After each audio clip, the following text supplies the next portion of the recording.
Hello everyone, welcome to English Shorthand classes. Exercise 4. Get ready for the education. Start. As I said, I was going to view this piece of legislation from a philosophical angle. I feel that today ours is not only an atomic age, this is also an age of indifference.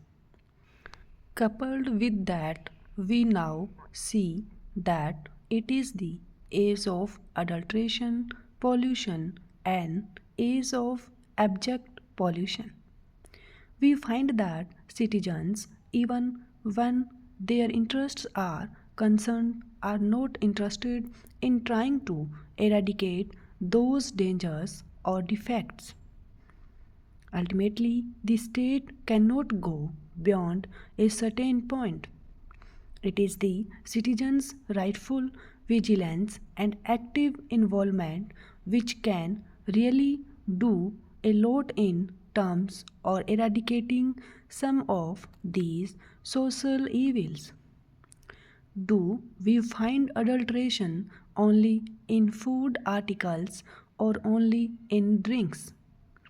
I dare say adulteration and pollution are found these days in each and every field. Take the political field, the economic field, the social field, the educational, cultural, literary, and even religious fields. In fact, no field of human activity is today left out where there is not some kind of adulteration practiced.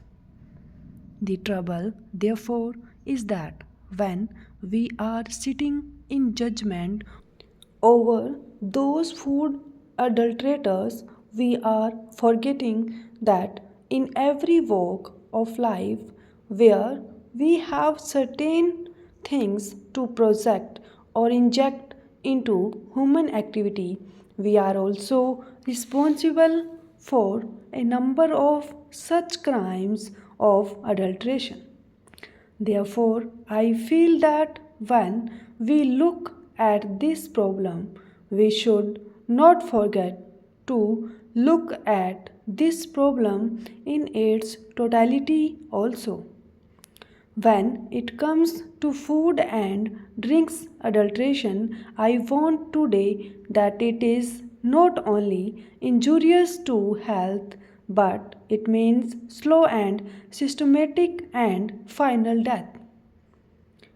Death may come at the end, but before it come finally, the man is failing in health, failing in the energy, and failing in exhibition because of the adulteration.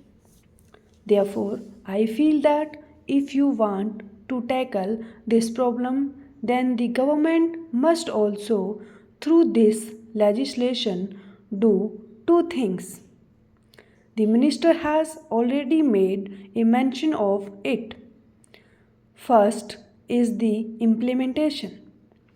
Implementation must be quick and speedy, and he must guard against possible increase in corruption also, because after all, when the state machinery or any machinery for that matter has to implement, we must not empower that machinery with such powers that the honest and the innocent are harassed.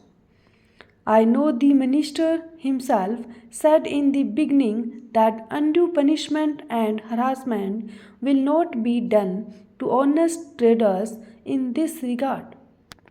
Therefore, I want that the implementation should be quick and at the same time proper safeguards should be there to see that corruption does not creep in a greater amount. Stop.